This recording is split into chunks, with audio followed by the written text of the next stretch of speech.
ଭଗବାନ ଶ୍ରୀକୃଷ୍ଣ କହିଛନ୍ତି ସ୍ୱର୍ଗ ଯିବାର ଅସଲି ହକଦାର କିଏ ହୋଇଥାଏ?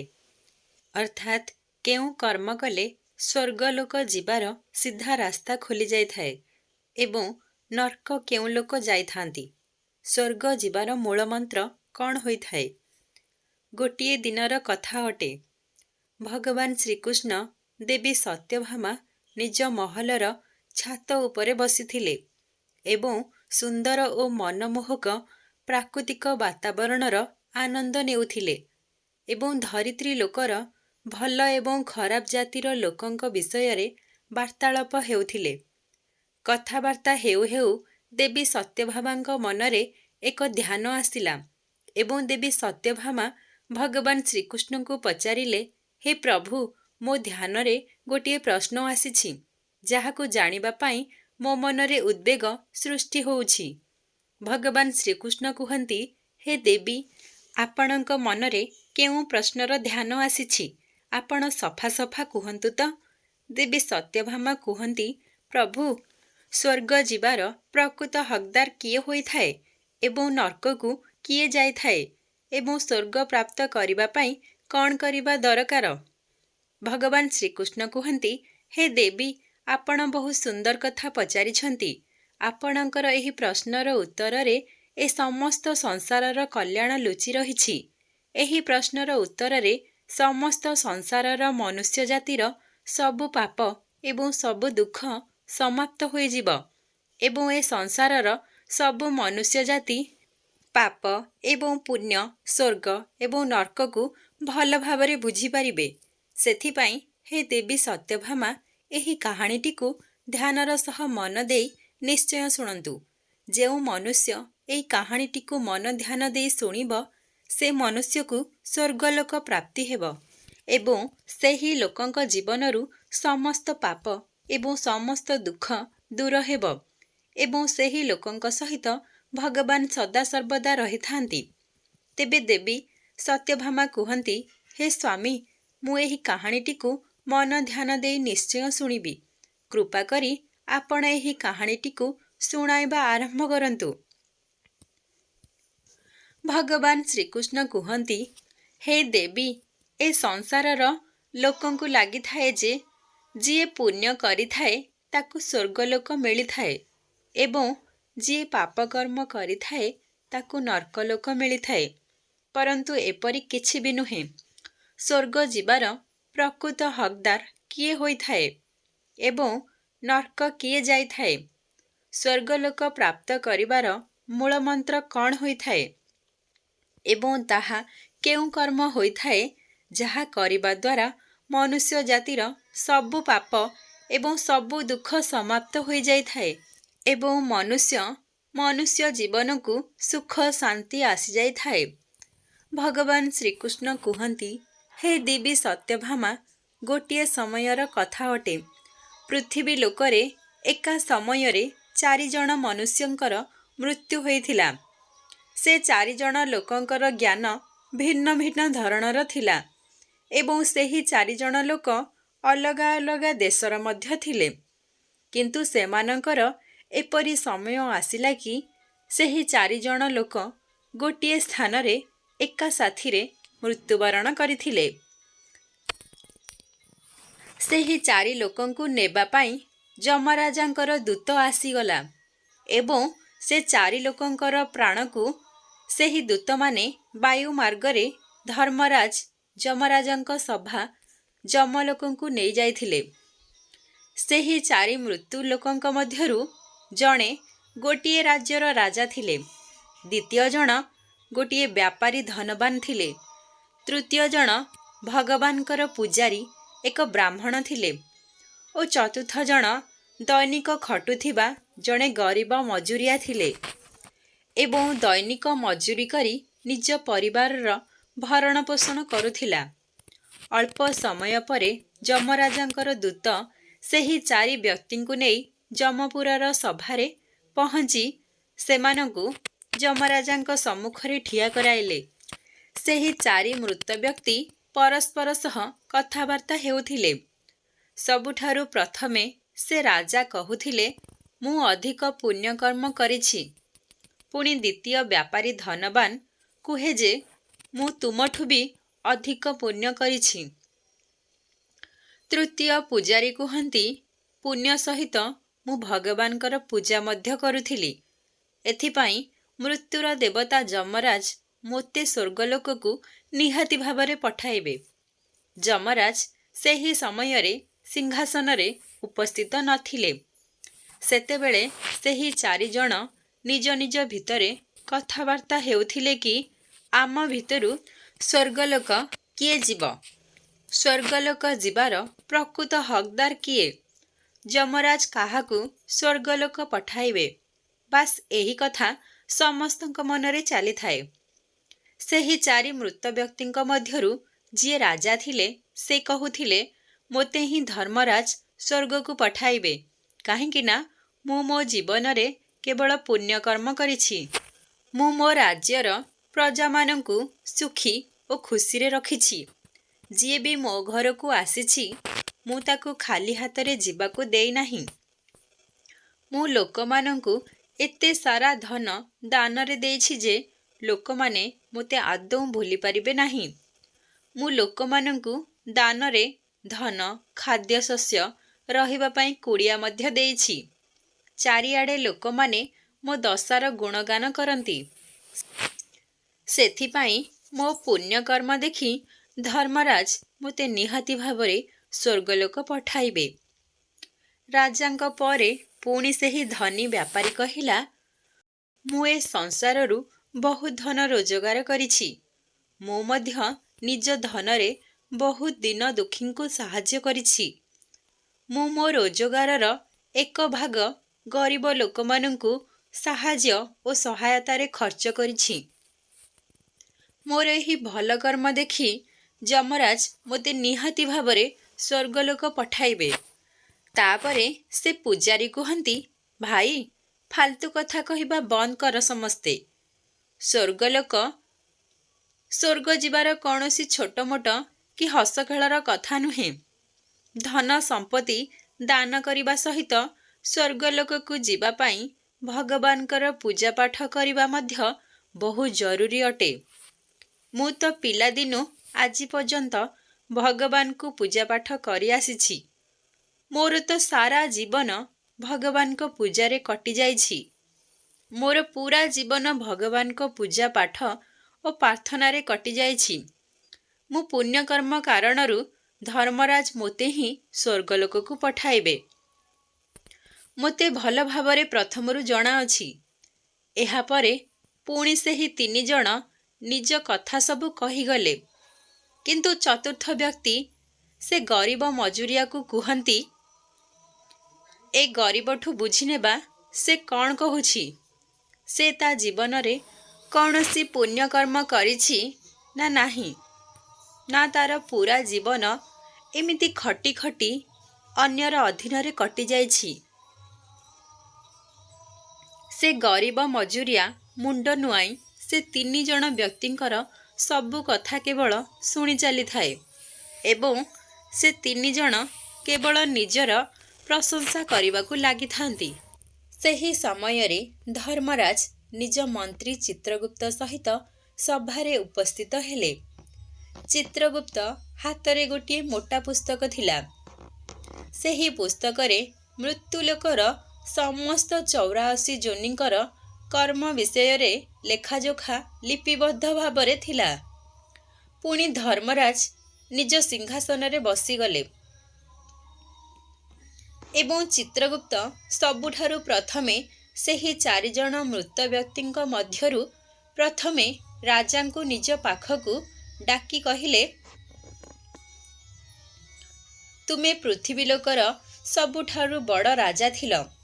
ତୁମ ଜୀବନରେ ତୁମେ କେତେ ପୁଣ୍ୟ ଓ କେତେ ଲୋକଙ୍କୁ ଦୁଃଖୀ କରାଇଛ ଏବଂ କେତେ ଲୋକଙ୍କର କଲ୍ୟାଣ କରିଛ, ମୁଁ ମୋ ପୁସ୍ତକରେ ତୁମର କର୍ମ ଦେଖି ତାହା ନିର୍ଣ୍ଣୟ କରି ତୁମକୁ ଶୁଣାଇବି ଯେ ତୁମେ ସ୍ୱର୍ଗ ଯିବ ନା ନର୍କ ଯିବ। ରାଜା ନିଜ କର୍ମ ବିଷୟରେ କହିଲେ ଯେ ହେ ପ୍ରଭୁ, ପୃଥିବୀ ଲୋକରେ ମୁଁ ମୋର ବହୁତ ବଡ଼ ସମୃଦ୍ଧି ଓ ସୁଖର ରାଜ୍ୟ ତିଆରି କରିଥିଲି। ମୁଁ ମୋ ପ୍ରଜାମାନଙ୍କର ବହୁତ ଧ୍ୟାନ ରଖୁଥିଲି। ମୋ ରାଜ୍ୟରେ କେହି ବି ଦୁଃଖୀ ନଥିଲେ। ମୁଁ ମୋ ରାଜ୍ୟର ଲୋକଙ୍କୁ ଧନ ଦୌଲତ ଦାନ କରୁଥିଲି। ମୋ ରାଜ୍ୟରେ ଗରିବ ଅସହାୟ ଲୋକ ନଥିଲେ। ମୁଁ ମୋ ପ୍ରଜାମାନଙ୍କୁ କୌଣସି ବସ୍ତୁର କମି ହେବାକୁ ଦେଉନଥିଲି। ସବୁ ଭୋକିଲା ଶୋଷିଲାଙ୍କ ପାଇଁ ମୁଁ ଖାଦ୍ୟର ବନ୍ଦୋବସ୍ତ ବ୍ୟବସ୍ଥା ସବୁ କରିଥିଲି। ମୋ ପ୍ରଜାମାନେ ମୋ ଉପରେ ବହୁତ ଖୁସି ଥିଲେ।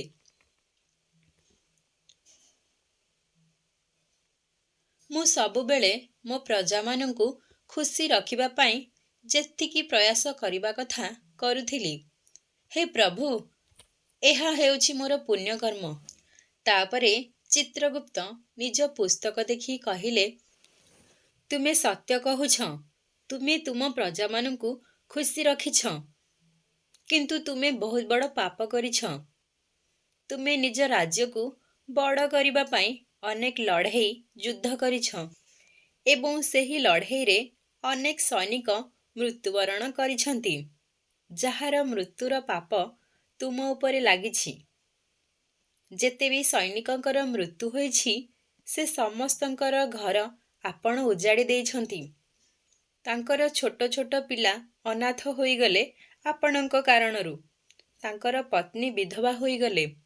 ସେମାନଙ୍କର ମା କୋଳ ଉଜୁଡ଼ିଗଲା। ତୁମେ ସେହି ସବୁ ପରିବାରକୁ ଦୁଃଖୀ କରିଛ, ଯାହାର ପାପ ତୁମ ମୁଣ୍ଡରେ ଲାଗିଛି। ତାଠାରୁ ଭଲ ତୁମେ ନିଜ ପଡ଼ୋଶୀ ରାଜ୍ୟ ସହ ସାଙ୍ଗ ହୋଇ କୌଣସି ବ୍ୟବସାୟକୁ ବଢ଼ାଇଥିଲେ ତୁମକୁ ସମୃଦ୍ଧିଶୀଳ ରାଜ୍ୟ ବୋଲି କୁହାଯାଇଥାନ୍ତା। ତୁମେ ନିଜ ପ୍ରଜାଙ୍କୁ ନୁହେଁ, ବରଂ ଯୁଦ୍ଧ ପାଇଁ ସୈନିକମାନଙ୍କୁ ସୁଖୀ ରଖୁଥିଲ। ଏହି କାରଣରୁ ତୁମେ ସ୍ୱର୍ଗଲୋକକୁ ଯାଇପାରିବ ନାହିଁ। ଏହା ଶୁଣି ରାଜା ଦୁଃଖୀ ହୋଇ ପଛକୁ ହଟିଗଲେ। ଏହାପରେ ଚିତ୍ରଗୁପ୍ତ ଧନୀ ବ୍ୟାପାରୀକୁ ପଚାରିଲେ, ତୁମେ ତୁମ ଜୀବନରେ କେତେ ପୁଣ୍ୟ କରିଛ ଓ କେତେ ପାପ କରିଛ? ବ୍ୟାପାରୀ କହିଲା, ପ୍ରଭୁ, ମୁଁ ମୋ ଜୀବନରେ ଯେତେ ଧନ ରୋଜଗାର କରିଛି, ତାର ଏକ ଭାଗ ଦୁଃଖୀ ଓ ଗରିବ ଲୋକଙ୍କୁ ସହାୟତାରେ ଲଗେଇ ଦେଇଛି। ତା ସହିତ ଭଗବାନଙ୍କ ମନ୍ଦିର ତିଆରି କରିଛି। ତାଙ୍କ ଧାର୍ମିକ ସ୍ଥାନରେ ମୁଁ ଭଣ୍ଡାର ତିଆରି କରିଛି। ଲକ୍ଷ ଲକ୍ଷ ଗରିବ ଲୋକଙ୍କୁ ଖାଦ୍ୟ ଖୁଆଇଛି। ଅନେକ ଅସହାୟଙ୍କୁ ଘର ଦେଇଛି। ଅନେକ ଜାଗାରେ ଧାର୍ମିକ ସ୍ଥଳ ଖୋଲିଛି। ଏହିପରି ଭାବରେ ମୁଁ ଅନେକ ପୁଣ୍ୟକର୍ମ କରିଛି। ପୁଣି ଚିତ୍ରଗୁପ୍ତ ନିଜର ବହି ଦେଖି କହିବାକୁ ଲାଗିଲେ ଯେ, ଚିତ୍ରଗୁପ୍ତ କହିଲେ, ତୁମେ ସତ୍ୟ କହୁଛ। ତୁମେ ତୁମ ଜୀବନରେ ବହୁ ଦାନ ଧର୍ମ କରିଛ, ପରନ୍ତୁ ତୁମେ ମିଥ୍ୟା ସହାୟତାରେ ଧନ ରୋଜଗାର କରି ସେହି ଧନ ଦାନ କରିଛ। ଲୋକଙ୍କୁ ଧୋକା ଦେଇ ପଇସା କମେଇଛ। ତୋ ଯୋଗୁଁ ଅନେକ ଲୋକ ବର୍ବାଦ ହୋଇ ଆତ୍ମହତ୍ୟା କରିଥିଲେ। ତୋର ଏହି କର୍ମ ଯୋଗୁଁ ଅନେକ ଲୋକ ବେମାର ହୋଇଗଲେ। ତୁମେ ନକଲି ବସ୍ତୁକୁ ଅସଲି ବସ୍ତୁର ଦାମରେ ବିକ୍ରି କରୁଥିଲ। ତୋ କାରଣରୁ ଅନେକ ଲୋକଙ୍କର ପରିଶ୍ରମର ଧନ ମାଟିରେ ମିଶିଗଲା। ତୁମେ ବ୍ୟାପାରୀଙ୍କ ବ୍ୟାପାରକୁ ଡୁବେଇ ଦେଇଛ, କାରଣ ତୁମ ଉପରେ ଅନେକ ଲୋକଙ୍କର ଅଭିଶାପ ପଡ଼ିଛି। ସେଥିପାଇଁ ତୁମେ ଯେଉଁ ପୁଣ୍ୟ କରିଥିଲ ତାହା ଶୂନ ହୋଇଗଲା। ଏବେ ତୁମେ ସ୍ୱର୍ଗକୁ ଯିବାକୁ ଆଦୌ ଯୋଗ୍ୟ ନୁହଁ। ଏହା ଶୁଣି ବ୍ୟାପାରୀର ମନ ଦୁଃଖ ହୋଇଗଲା। ଏହାପରେ ଚିତ୍ରଗୁପ୍ତ ପୂଜାରୀ ବ୍ରାହ୍ମଣଙ୍କୁ ପଚାରିଲେ, ତୁମେ କେତେ ପାପ କେତେ ପୁଣ୍ୟ କରିଛ? ବ୍ରାହ୍ମଣ କହିଲା, ପ୍ରଭୁ, କୋଟି କୋଟି ଲୋକଙ୍କୁ ସତ୍ୟ ଜ୍ଞାନ ପ୍ରଦାନ କରିଛି। ମୁଁ ଭଗବାନଙ୍କ ପୂଜାପାଠ ସାରା ଜୀବନ କରିଛି। ଅନେକ ଲୋକଙ୍କ ଘରେ ଧାର୍ମିକ କାର୍ଯ୍ୟ କରିଛି। ଲକ୍ଷ ଲକ୍ଷ କନ୍ୟାଙ୍କର ବିବାହ କରାଇଛି। ଅନେକ ପିଣ୍ଡଦାନ କରାଇଛି। ଅନେକ ଲୋକଙ୍କୁ ସତ୍ୟ ମାର୍ଗ ଦେଖାଇଛି।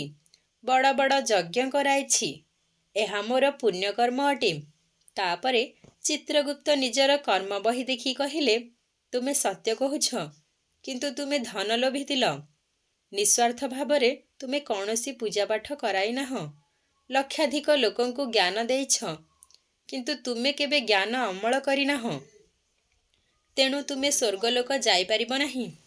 ଏହା ଶୁଣି ବ୍ରାହ୍ମଣଙ୍କୁ ବହୁତ ଦୁଃଖୀ ହେଲା। ଏହାପରେ ମଜୁରିଆର ପାଳି ପଡ଼ିଲା। ସେ ମନେ ମନେ ଭାବୁଥାଏ, ମୁଁ ଏହି 3 ଜଣଙ୍କୁ ମହାନ ବୋଲି ଭାବୁଥିଲି। ଯେତେବେଳେ ଏହି 3 ଜଣଙ୍କ ମଧ୍ୟରୁ ଜଣେ ମଧ୍ୟ ସ୍ୱର୍ଗଲୋକ ଯିବାର ହକଦାର ନୁହେଁ, ତେବେ ମୁଁ ମଧ୍ୟ ସ୍ୱର୍ଗଲୋକ ଯାଇପାରିବି ନାହିଁ। ମୁଁ ତ ସ୍ୱର୍ଗଲୋକ କଥା ଭାବିବା ମଧ୍ୟ ବ୍ୟର୍ଥ ଅଟେ। ମୁଁ ତ ମୋ ଜୀବନରେ ଜପ ତପ ଦାନ ଧର୍ମ ପୂଜାପାଠ କିଛି କରିନାହିଁ। କେବଳ ମଜୁରୀ କରି ନିଜ ପରିବାରର ଭରଣ ପୋଷଣରେ ଲାଗି ପଡ଼ିଥିଲି। ଏହିଭଳି ଭାବରେ ସେ ନିଜ ମନ ଭିତରେ ଭାବୁଥାଏ। ସେହି ସମୟରେ ଚିତ୍ରଗୁପ୍ତ କହିଲେ, ତୁମେ ଏଠାକୁ ଆସ। ଚିତ୍ରଗୁପ୍ତ କିଛି ପଚାରିବା ପୂର୍ବରୁ ମଜୁରିଆ କହିଲା, ପ୍ରଭୁ, ମୁଁ ଜଣେ ଗରିବ ମଣିଷ। ମୁଁ ବହୁତ କଷ୍ଟରେ ମଜୁରିଆ କାମ କରି ନିଜ ପରିବାରର ଭରଣ ପୋଷଣ କରେ। ଭଗବାନଙ୍କ ପୂଜା ପାଠ ମନ୍ତ୍ର ଯନ୍ତ୍ର କରିବା ପାଇଁ, ଯଜ୍ଞ କରିବା ପାଇଁ ମୋ ପାଖରେ କୌଣସି ଯୋଗ୍ୟତା ନଥିଲା। ତେବେ ଭଲ କାମ କିପରି କରିପାରିବି? ପୃଥିବୀ ଲୋକରେ ନର୍କଦଶା ଭୋଗ କରୁଥିଲି। ଏବେ ମୋତେ ନର୍କ ହିଁ ଭୋଗିବାକୁ ପଡ଼ିବ। ମୁଁ ସ୍ୱର୍ଗଲୋକ ଯିବାର ହକଦାର ନୁହେଁ। କିନ୍ତୁ ପ୍ରଭୁ, ମୋର ଗୋଟିଏ ବିନତି। ମୁଁ ତ ସ୍ୱର୍ଗଲୋକ ଯାଇପାରିବି ନାହିଁ, କିନ୍ତୁ ଗୋଟିଏ ଥର ସ୍ୱର୍ଗଲୋକ ଦର୍ଶନ କରିବାକୁ ଚାହୁଁଛି। ହେ ପ୍ରଭୁ, ଗୋଟିଏ ଥର ସ୍ୱର୍ଗଲୋକ ଦେଖାଇ ଦିଅନ୍ତୁ। ଏହାଠୁ ଅଧିକ ଆଉ କିଛି ବି ଚାହୁଁନାହିଁ। ମୁଁ ତ ମୋ ଜୀବନରେ ଏମିତି କୌଣସି କର୍ମ କରିନାହିଁ କି ସ୍ୱର୍ଗଲୋକରେ କିଛି ସମୟ ବିତାଇ ପାରିବି। ମୁଁ ଦିନଯାକ ମଜୁରୀ କରି ଘରକୁ ଫେରେ। ମୋ ପାଖରେ କୌଣସି ସମୟ ନଥିଲା ଯେ ମୁଁ ଭଗବାନଙ୍କ ମନ୍ଦିର ଯାଇ ପୂଜାପାଠ କରିପାରିବି। ଯେଉଁ ସମୟ ବଞ୍ଚୁଥିଲା, ସେହି ସମୟରେ ମୁଁ ମୋର ବୃଦ୍ଧ ବାପା ମାଙ୍କର ସେବାରେ କାଟି ଦେଉଥିଲି। ସେମାନଙ୍କୁ ଖୁଆଉଥିଲି, ପିଆଉଥିଲି, ସେମାନଙ୍କର କପଡ଼ା ଧୋଉଥିଲି ଏବଂ ବଦଳାଇ ଦେଉଥିଲି। ଏହି ପ୍ରକାରରେ ମୋର ପୁରା ଦିନ ବିତି ଯାଉଥିଲା। ମଜୁରିଆର କଥା ଶୁଣି ଚିତ୍ରଗୁପ୍ତ ନିଜ କର୍ମ ବହି ଦେଖି କହିଲେ, ମନେ ପକାଅ, ତୁମେ ତୁମ ଜୀବନରେ କୌଣସି ପୁଣ୍ୟକର୍ମ କରିଥିବ। ତେବେ ମଜୁରିଆ ନିଜ ଜନ୍ମଠାରୁ ନେଇ ମୃତ୍ୟୁ ପର୍ଯ୍ୟନ୍ତ ସମସ୍ତ ଘଟଣାକୁ ମନେ ପକାଇଲା।